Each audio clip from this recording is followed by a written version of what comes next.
Baik teman-teman, sebelum kita masuki materi yang lebih dalam, kita harus tahu dulu apa sih penyaluran dana bank itu. Nah, penyaluran dana bank atau yang sering disebut dengan istilah kredit untuk bank konvensional dan pembiayaan untuk bank syariah adalah aktivitas utama bank dalam mengalokasikan dana-dana yang telah dihimpun dari masyarakat kepada pihak-pihak yang membutuhkan dana. Nah, maksudnya di sini adalah bank menghimpun dana dari masyarakat dalam bentuk tabungan, giro maupun deposito. Nah, dana tersebut tidak hanya disimpan tetapi juga disalurkan kepada masyarakat dalam bentuk pinjaman ataupun pembiayaan. Pihak yang menerima dana ini bisa berupa individu, pelaku usaha maupun perusahaan yang membutuhkan modal untuk berbagai keperluan seperti konsumsi, investasi ataupun pengembangan usaha.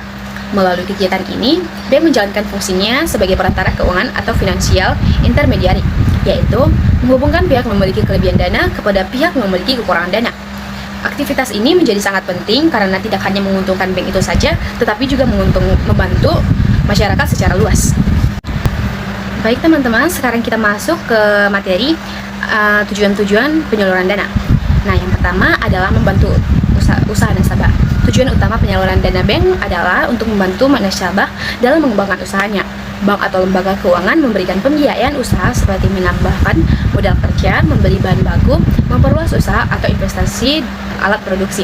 Dengan adanya dana tersebut, nasabah yang sebelumnya memiliki keterbatasan modal dapat meningkatkan kapasitas usahanya, memperluas pasar, serta meningkatkan pendapatan. Jadi, penyaluran dana itu berperan penting dalam mendorong pertumbuhan ekonomi dari sektor usaha kecil hingga besar. Nah, yang kedua itu membuat keuntungan. Selain membantu nasabah, penyaluran dana juga bertujuan untuk menghasilkan keuntungan bagi bank ataupun lembaga keuangan. Keuntungan ini biasanya diperoleh dari bunga pinjaman untuk bank konvensional atau bagi hasil untuk bank syariah.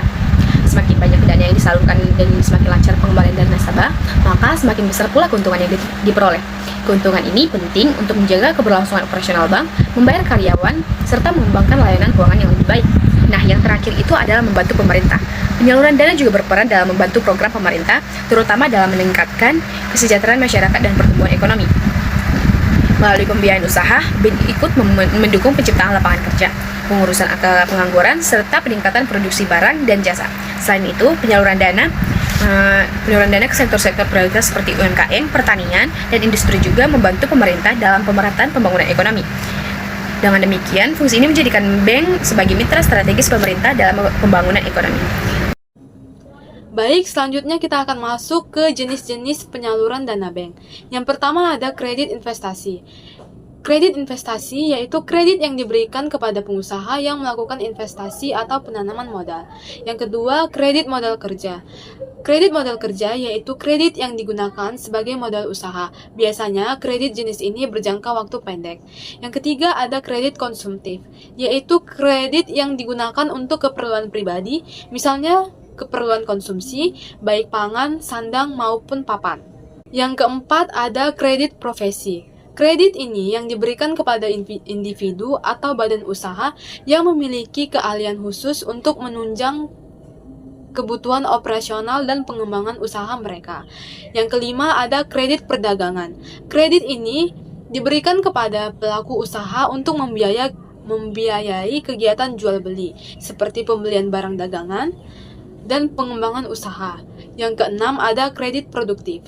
Kredit yang diberikan untuk mendukung usaha yang menghasilkan barang atau jasa guna meningkatkan produktivitas dan kesejahteraan masyarakat. Resiko penyaluran dana bank.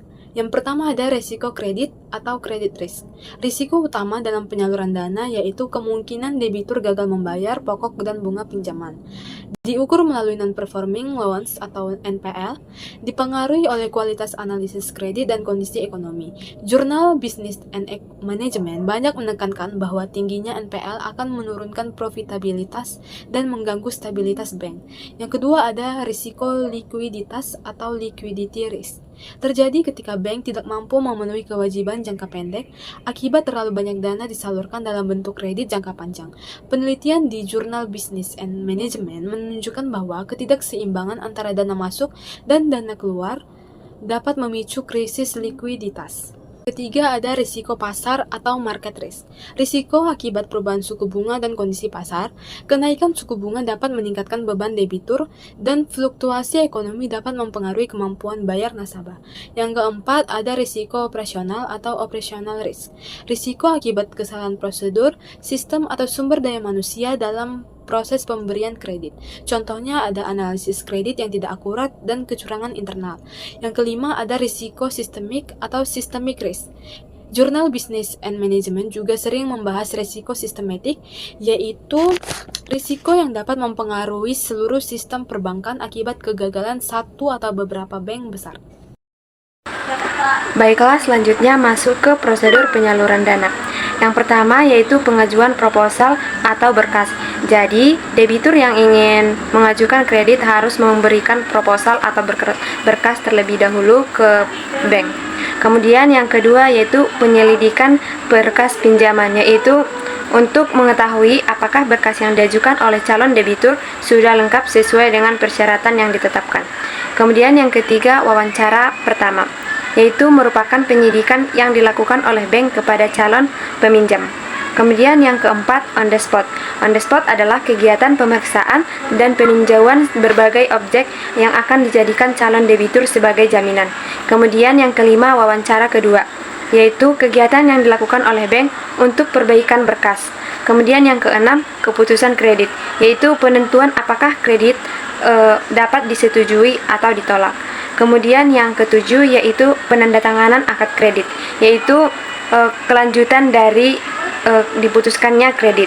Kemudian yang kedelapan, realisasi kredit, yaitu setelah seluruh persyaratan dinyatakan lengkap secara administrasi dan sebagai persetujuan, maka bank menyerahkan perjanjian kredit kepada calon debitur untuk dibaca ulang kembali. Dan setelah calon debitur memahami isi dan maksud perjanjian tersebut, maka calon debitur menandatangani di depan petugas bank.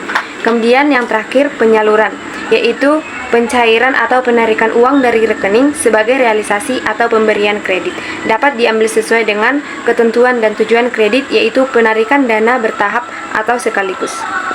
Oke teman-teman, kita masuk ke contoh pencatatan. Di sini kami akan membahas 6 contoh pencatatan transaksi penyaluran dana.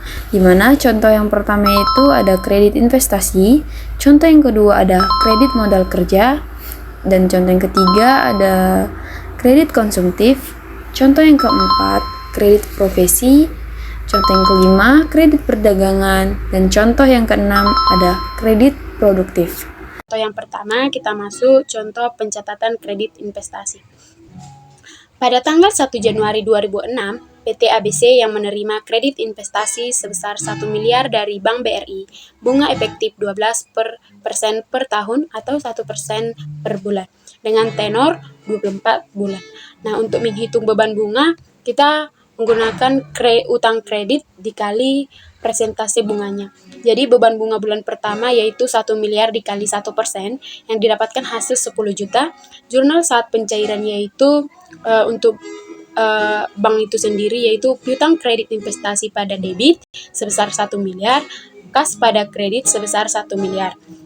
Nah, untuk jurnal untuk nasabah pada saat pencairan yaitu kas bertambah pada debit sebesar 1 miliar, utang kredit investasi pada kredit sebesar 1 miliar. Jurnal saat pembayaran angsuran, adapun rumus yang digunakan yaitu pokok tadi dihitung dari 1 miliar dikali 24 dibagi 24 bulan, yaitu dapatlah 41.66667. Jadi angsuran bulan pertama yaitu pokok ditambah bunga, itulah angsuran bulan pertama. 41.66667 ditambah 10 juta sama dengan 51.66667.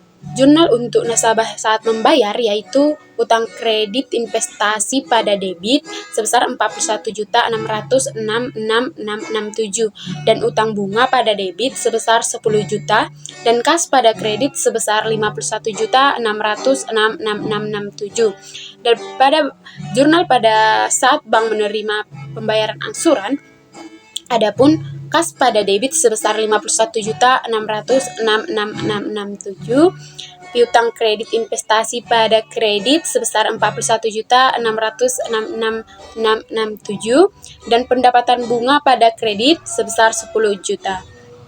Nah, kita masuk kepada contoh kedua yaitu contoh pencatatan kredit modal kerja.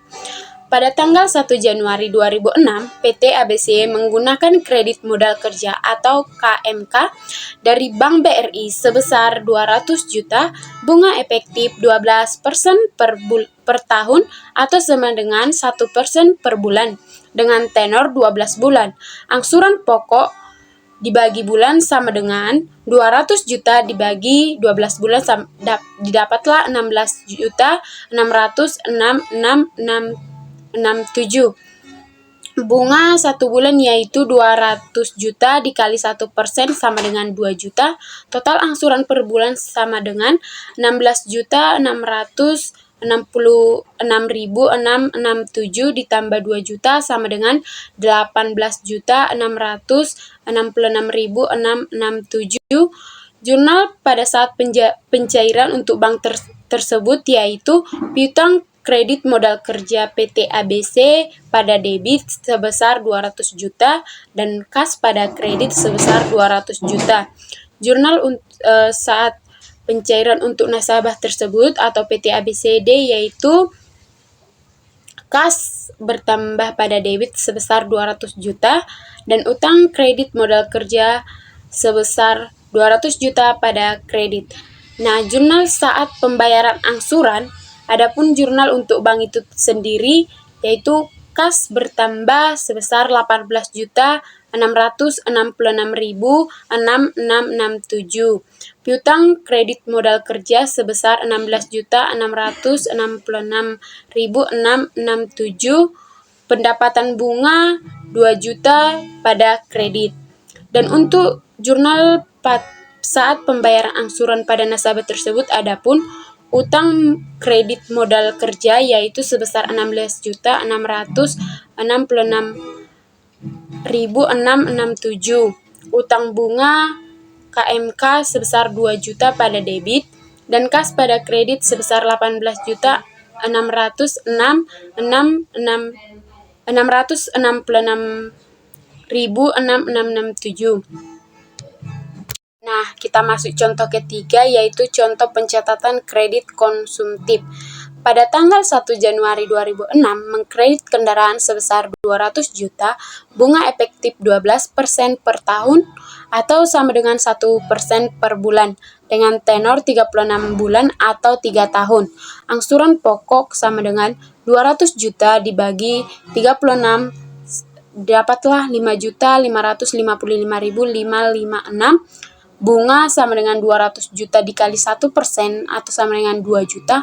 Angsuran per bulan sama dengan 5.555.556 ditambah 2 juta rupiah sama dengan 7.555.557. Jurnal pada saat pencairan pada Bank BRI yaitu piutang konsumtif pada debit 200 juta, kas pada kredit 200 juta.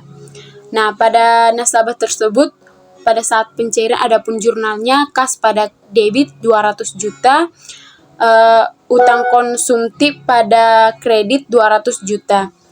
Nah, jurnal untuk saat pembayaran angsuran yaitu ada untuk bank tersebut yaitu pada bank tersebut kasnya bertambah sebesar 7.555.556 pada debit, piutang konsumtif pada kredit sebesar 5.555.556 dan pendapatan bunga sebesar 2 juta rupiah pada kredit. Adapun jurnal untuk nasabah tersebut saat pembayaran angsuran yaitu utang konsumtif pada debit sebesar 5.555.556 dan utang bunga sebesar 2 juta rupiah pada debit. Adapun pada kreditnya itu akun kas sebesar 7.555.557. Baiklah, di sini saya akan membahas mengenai contoh yang keempat, yaitu contoh pencatatan kredit profesi. Sebelum masuk ke tahap pembahasan soal, kita harus tahu dulu itu, apa kredit profesi. Kredit profesi itu adalah pinjaman yang diberikan kepada individu berdasarkan pekerjaannya, misalnya itu guru atau pegawai, dan biasanya dibayar dari gaji bulanannya. Nah, contoh soalnya itu cara untuk menghitung angsuran per bulannya itu, pertama-tama kita harus hitung dulu pokok pinjaman yang sebesar 50 juta itu dibagi dengan 24 bulan, maka hasilnya itu sebesar Rp2.083.333. Jadi untuk menghitung bunganya itu kita tinggal hitung pokok pinjamannya yang sebesar 50 juta itu dibagi dengan 0,75%, maka hasilnya sebesar Rp375.000. Dan untuk mencari angsuran yang harus dibayar nasabah setiap per bulannya itu tinggal jumlah pokok pinjaman yang sebesar Rp2.083.333 ini ditambahkan dengan bunga yang sebesar Rp375.000 ini. Maka hasilnya Rp2.458.333. Jadi itulah yang harus dibayar nasabah setiap bulannya. Nah, di bulan kedua itu bunganya tidak lagi dihitung dari 50 juta, tapi dari sisa pinjaman setelah bulan pertama. Karena sisa pinjaman berkurang, maka bunga juga ikut turun. Itulah kenapa total angsuran bulan kedua itu sedikit lebih kecil. Supaya teman-teman tidak bingung, kita langsung aja buat perhitungan untuk bulan keduanya. Jadi untuk mencari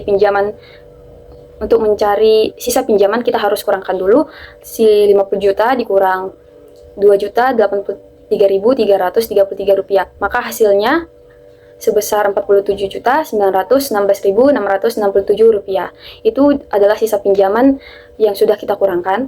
Maka untuk mencari bunganya tinggal kita kalikan aja yang 47 juta ini di 47.916.667 ini dikali 0,75% tadi. Maka hasil bunganya itu sebesar Rp359.375. Untuk pinjaman pokoknya ini tetap yaitu sebesar Rp2.083.333. Jadi jika dijumlahkan untuk angsuran bulan keduanya itu, maka hasilnya Rp2.442.708. Jadi untuk perhitungan di bulan 3, 4, 5 dan seterusnya itu sama ya teman-teman, karena di contoh ini kita menggunakan metode bunga menurun. Jadi bunganya itu dihitung dari sisa pinjaman, maka setiap bunganya itu makin kecil dan angsurannya juga ikut menurun.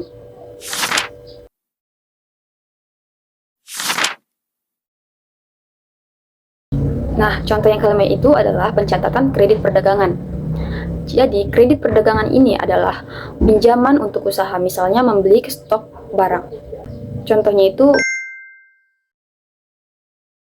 nah untuk perhitungan angsuran itu, pokok pinjaman yang sebesar 200 juta ini dibagi dengan 12 bulan, maka hasilnya Rp16.666.667. Dan bunganya 200 juta dikali dengan 1,2%, maka hasilnya Rp2.400.000. Maka total angsuran yang harus dibayar oleh nasabah setiap bulannya itu sebesar Rp19.066.667.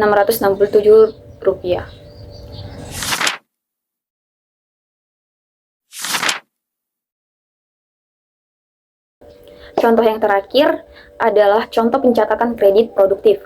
Kredit produktif ini adalah kredit untuk kegiatan yang menghasilkan, seperti investasi usaha. Contoh soalnya itu,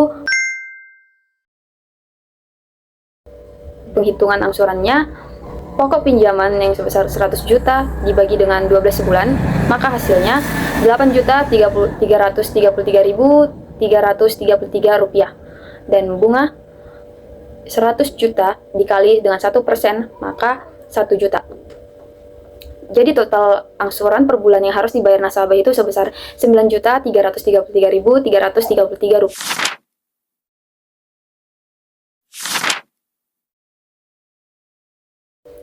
Jadi sebenarnya cara menghitung semua kredit itu sama. Pertama, pokok pinjaman dibagi dengan tenor. Kedua, hitung bunganya. Tiga, lalu jumlahkan pinjaman pokok per bulannya dengan bunga yang sudah kita hitung, maka hasilnya itu adalah angsuran yang harus dibayar oleh nasabah. Sekian dari pembahasan materi dari kelompok kami. Terima kasih.